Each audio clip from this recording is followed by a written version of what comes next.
Dalam sebuah riwayat disebutkan Nabi Ibrahim ini sedang berdiri di atas bukit mengawasi ternaknya yang banyak.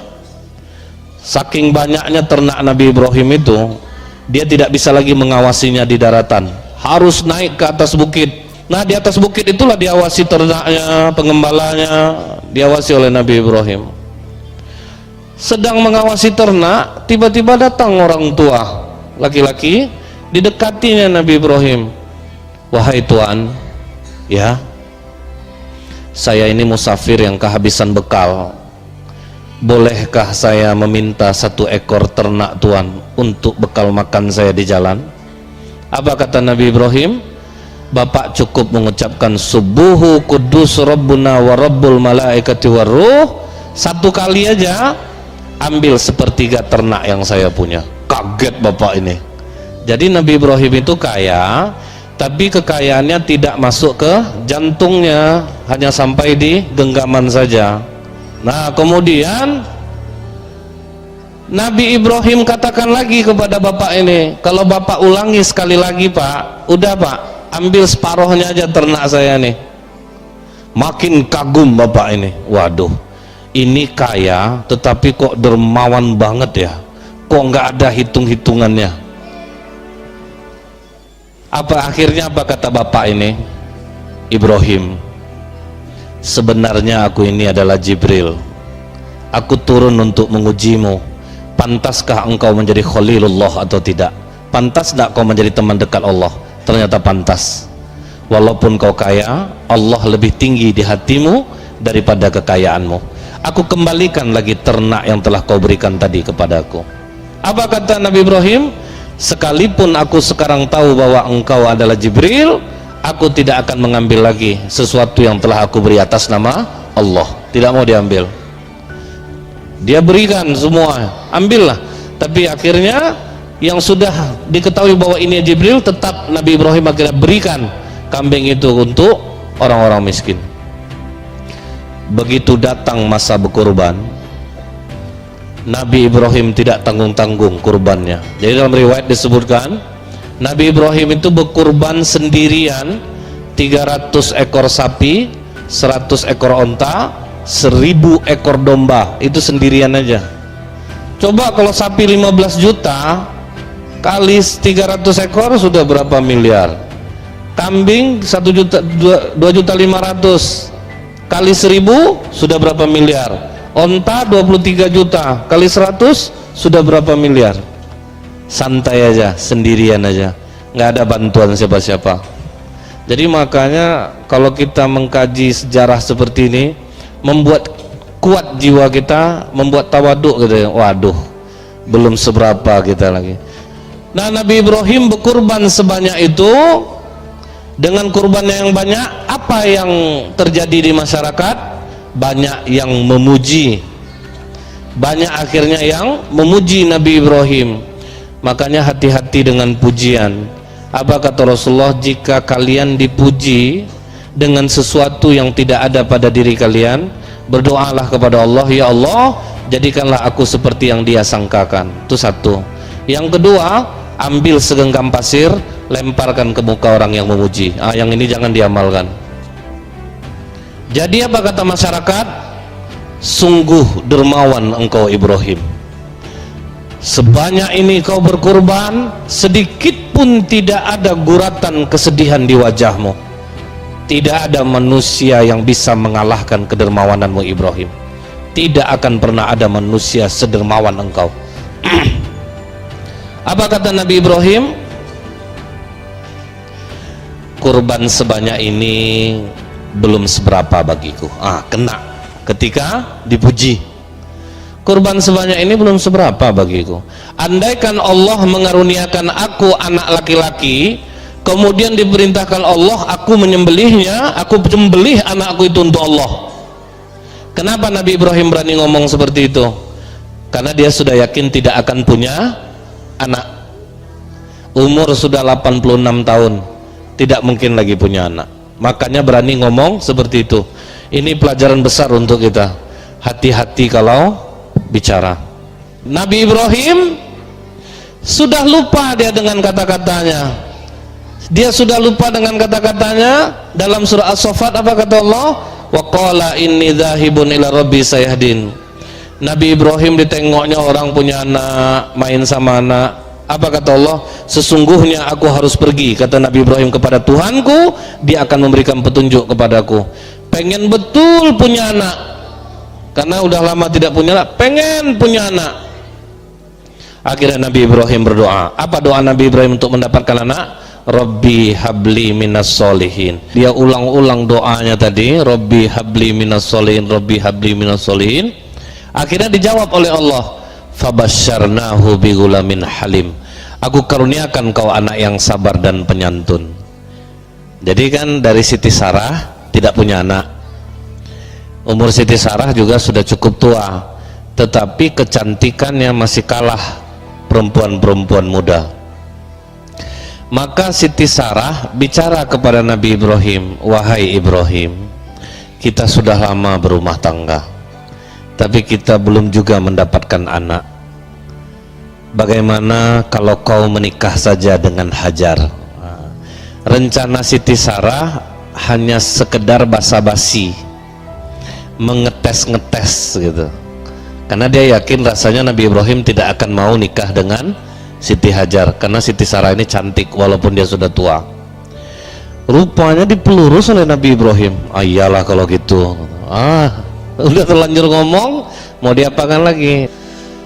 Nah, kenapa kita katakan Siti Sarah ini sebenarnya basa-basi? Kalau kita lihat dalam kitab Qisasul Anbiya karya Ibnu Katsir rahimahullah, begitu Nabi Ibrahim nikah sama Hajar, tiap hari Siti Sarah marah kepada Hajar, berantem, ngamuk Siti Sarah. Jadi orang poligami itu, cemburu itu dari zaman dulu tuh udah memang cemburu. Jadi nggak usah heran, pasti ada masalah, itu pasti. Siti Sarah sering ngamuk sama Siti Hajar, sampai Siti Hajar meninggalkan rumah, nggak tahan lagi dia. Malaikat Jibril menghampiri Siti Hajar, wahai Hajar, jangan engkau tinggalkan rumahmu, kau dalam keadaan mengandung. Disitulah Hajar sadar bahwa dia mengandung. Maka ditutupinya lah kandungnya dengan stagen. Jadi perempuan pertama yang menggunakan stagen perut itu adalah Siti Hajar. Cuman kandungan semakin lama semakin besar, tidak bisa ditutupi lagi. Akhirnya Siti Sarah pun tahu dan meradang. Pokoknya begitu lahir anak ini nanti, aku tidak ingin dia dan anaknya ada di dekatku, bawa dia pergi jauh-jauh. Ngamuk Siti Sarah. Begitu lahir Nabi Ismail, dalam keadaan merah-merah itu dibawalah jalan kaki oleh Siti Hajar dan Ibrahim dari Palestina menuju Mekah. Jadi sempat tidak berenak-enak hati.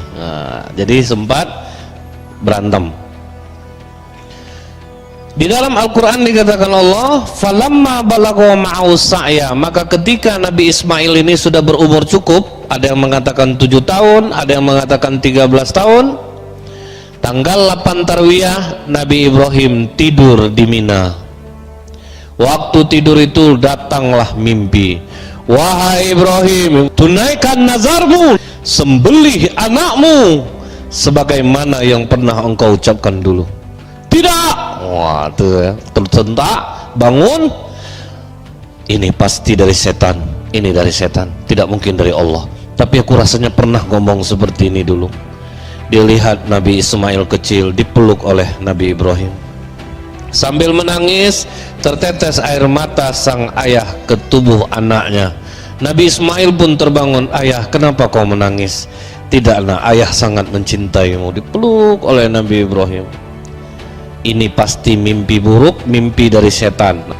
Tanggal 9 Nabi Ibrahim pindah tidur ke Arafah. Di Arafah datang lagi mimpi yang serupa. Kali ini Nabi Ibrahim bangun, langsung dia meyakinkan dirinya, ini mimpi dari Allah, akan aku sembelih anakku. Jadi berani ngomong, tanggung jawab Allah segalanya. Aku pernah ngomong menyembelih anak untuk Allah, aku sembelih anakku untuk Allah. Tanggal 10 Zulhijjah Apa kata Nabi Ibrahim kepada Hajar? Wahai Hajar, mandikan anak kita ini bersih-bersih, beri dia wewangian, beri dia pakaian baru, karena aku hendak membawanya bertemu dengan Allah.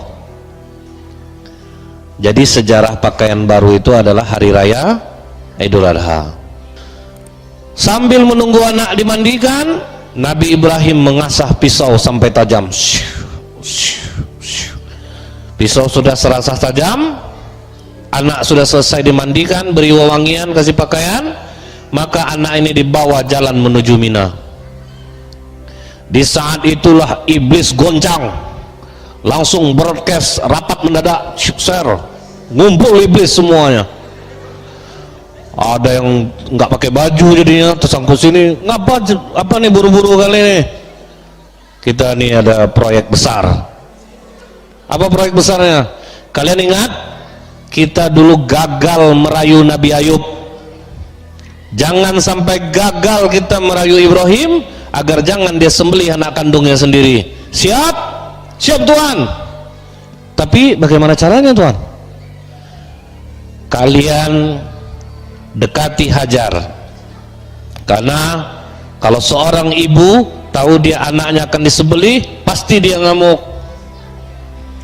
Maka iblis menjelma menjadi manusia, mendekati Hajar. Hajar, ya, tahukah kau mau dibawa kemana anakmu Ismail? Ya, anakku hendak dibawa bertemu dengan Allah. Bohong Hajar. Bohong gimana? Kau hendak nampak tadi suami kau megang pisau? Nampak. Tahu kau guna pisau itu untuk apa? Tidak tahu. Memangnya untuk apa? Dia akan menyembelih anakmu Hajar. Tidak, bohong kalian. Tidak mungkin seorang ayah akan menyembelih anaknya. Tapi katanya dari Allah Hajar. Apa? Dari Allah. Kalau Allah yang memintanya, jangankan leher anakku Ismail, leher aku pun aku mau kalau Allah memintanya. Itu istri solehah. Carilah yang macam ini. Tapi tidak ada lagi. Itu stok terakhir, nggak ada lagi. Jadi iblis berpindah kepada Ibrahim. Dia menjelma jadi manusia. Ibrahim, mau kemana? Aku mau nyembelih anakku. Kenapa disembelih anakmu? Aku dulu pernah ngomong, kalau Allah meminta anakku, akan kusembelih anakku untuk Allah. Jadi aku sekarang mau menyembelihnya. Udahlah Ibrahim, minta ampun aja lah kepada Allah. Allah itu kan maha pengampun. Tidak, bukan itu masalahnya. Aku akan tunaikan apa yang pernah kuucapkan. Kalau aku punya anak, akan kusembelih untuk Allah kalau Allah memintanya. Pergi kalian. Kalah iblis. Udah Ismail nih, coba kita rayu. Ismail kan masih kecil. Ismail, mau kemana? Mau apa? Dibawa ayahku bertemu dengan Allah. Bertemu dengan Allah? Iya, ayahku yang mengatakannya. Bohong Ismail. Kau lihat ayahmu megang pisau? Iya, aku melihatnya. Kenapa? Kata ayahmu, dia diperintahkan oleh Allah. Oh, Allah yang memerintah ayahku. Dia ambil Nabi Ismail beberapa butir batu, dilemparnya iblis yang menjelma dari manusia ini. Buta mata kirinya, kena matanya. Itulah sejarah melontar jumroh, dilempar. Sampai di Mina, baru Nabi Ibrahim jujur kepada anaknya. Ini yang diabadikan oleh Allah di dalam surah As-Saffat ayat 102. Apa kata Allah di sini? Kata Nabi Ibrahim kepada Nabi Ismail, wahai anakku, di dalam tidur ayah bermimpi, nak. Ayah diperintahkan Allah untuk membunuhmu, menyembelihmu. Bagaimana menurut pendapatmu, nak? Jadi dia ajaknya anaknya dialog. Apa jawaban Nabi Ismail? Jangan ragu ayah. Laksanakan apa yang diperintahkan Allah kepadamu. Insya Allah kau akan mendapatiku sebagai anak yang sabar. Akhirnya apa kata Allah sini? Falamma aslama wa tallahu lil jabin. Mereka sudah bersepakat untuk melaksanakan penyembelihan itu. Maka Nabi Ismail kecil ini berpesan dia kepada ayahnya, wahai ayah, ikatlah kedua tangan dan kakiku ayah, agar aku tidak bergerak-gerak yang nanti akan merepotkan ayah ketika menyembelih aku. Baik nak, akan ayah ikat engkau. Telungkupkan mukaku ke bumi ayah, agar jangan terhibah hatimu ketika menyembelih aku. Baik nak, tajamkan pisaumu ayah, agar jangan terlalu lama aku merasakan sakitnya mati. Tolong angkat bajumu ayah, agar jangan terkena percikan darahku yang membuat berkurang pahalaku di sisi Allah. Setelah penyembelihan ini ayah, bawa bajuku pulang, sampaikan salamku kepada ibu. Bersabarlah dalam menjalankan perintah Allah. Jangan kau memandang anak-anak sebayaku ayah, agar jangan engkau terkenang akan aku. Wah, tuh dahsyat enggak tuh. Setelah itu Nabi Ibrahim mengikat tangan dan kaki anaknya. Setelah diikat, ditelungkupkan ke bumi. Saat itulah dalam riwayat disebutkan seluruh malaikat di langit tertunduk. Kemudian apa kata Allah? Lihat hambaku Ibrahim, dia lebih mendahulukan ridhoku daripada kasih sayangnya kepada anak kandungnya sendiri. Itu yang membuat malaikat tertunduk. Maka Nabi Ibrahim pun mulai menggorok leher anaknya dengan keras. Gak ada jejak sama sekali, gak termakan pakai pisau yang sudah tajam itu. Bingung Nabi Ibrahim, aneh, rasanya pisau ini udah tajam, dicobakan ke kayu, putus kayu, masa leher enggak? Karena Nabi Ismail terlalu lama menunduk di bawah, dia berkata kepada ayahnya, wahai ayah, ada apa? Kenapa lama sekali? Entahlah nak, pisau ini sudah tajam tapi tidak mampu menggorok lehermu. Ayah, mungkin Allah mengira aku tidak ikhlas dengan diikat seperti ini ayah. Mungkin Allah mengira aku terpaksa ayah. Coba buka ikatanku ayah, ulangi sekali lagi. Oh, tidak zat. Nah, Nabi Ismail disembelih yang kedua, tetap tidak mempan, tetap tidak ada mau digorok lehernya. Kemudian Nabi Ibrahim mengulang kembali. Apa kata Allah? Wa nadainahu ayya Ibrahim qad sadaqta ru'ya. Ibrahim telah melaksanakan mimpinya. Wahai Jibril, ambil kambing Habil di surga, gantikan leher Ismail. Pengorbanan yang ikhlas Habil tadi diambil, diganti leher Ismail. Begitu disembelih sudah berdarah, ditengok yang tersembelih rupanya kambing. Kok jadi kambing Ismail nih? Rupanya pas Nabi Ibrahim membelok ke belakang, dilihatnya Nabi Ismail dalam keadaan segar bugar. Langsung dipeluk oleh Nabi Ibrahim. Allahu Akbar, Allahu Akbar, Allahu Akbar. Inilah sejarah takbir itu, ungkapan kegembiraan seorang ayah, dia tidak jadi kehilangan anaknya. Nah, inilah pelajaran berharga bagi kita. Kalau sempatlah waktu itu, kata Ibnu Abbas, penyembelihan Ismail ini terjadi, maka setiap anak laki-laki akan dikorbankan di saat dia umur 7 atau 13 tahun. Tidak ada kita nih, karena diganti-gantikan nanti itu 1 tahun hidup laki-laki, 1 tahun dimatikan. Jadi itu ngeri ya, terjadi seperti zaman Fir'aun ketika memberantas Bani Israel, 1 tahun dihidupkan, 1 tahun dimatikan, nanti diundi itu. Nah, jadi kalau sempat itu terjadi penyembelihan, semua kita kena. Sampailah kurban ini kepada ayah kandung Rasulullah SAW. Jadi apa kata Abdul Muttalib, kakek Rasulullah? Kalau sempat lahir anak aku yang ke-10 laki-laki, aku akan sembelih lehernya. Rupanya yang keluar 10 laki-laki, diundi nama anak, keluarlah nama Abdullah, ayah Nabi. Jadi rencana ayah Nabi itu mau disembelih oleh bapaknya. Pergilah dia ke dukun. Waktu itu orang jahiliyah sukanya ke dukun. Mbak dukun, aku sayang sama anak aku nih, aku pernah mengucapkan akan menyembelihnya. Bagaimana ini? Oh, tukar aja gini, 10 ekor onta dengan dia, diundi, mana yang keluar? Kalau sempat nama dia yang keluar, tambah 10 lagi. Mesti nama dia yang keluar, tambah 10 lagi, sampai nanti onta yang keluar. Kalau onta yang keluar, baru onta yang disembelih. Rupanya diundilah 10 onta nama ayah Nabi, 10 onta yang nama, terus ayahnya yang keluar, sampai yang ke 100 baru keluar onta. Jadi untuk menebus ayah Nabi itu kurbanlah 100 ekor onta. Makanya kata Rasulullah, aku ini anak dan cucu dari dua orang yang akan disembelih, yaitu Ismail dan ayah kandungku sendiri Abdullah. Jadi inilah kurban yang hakiki.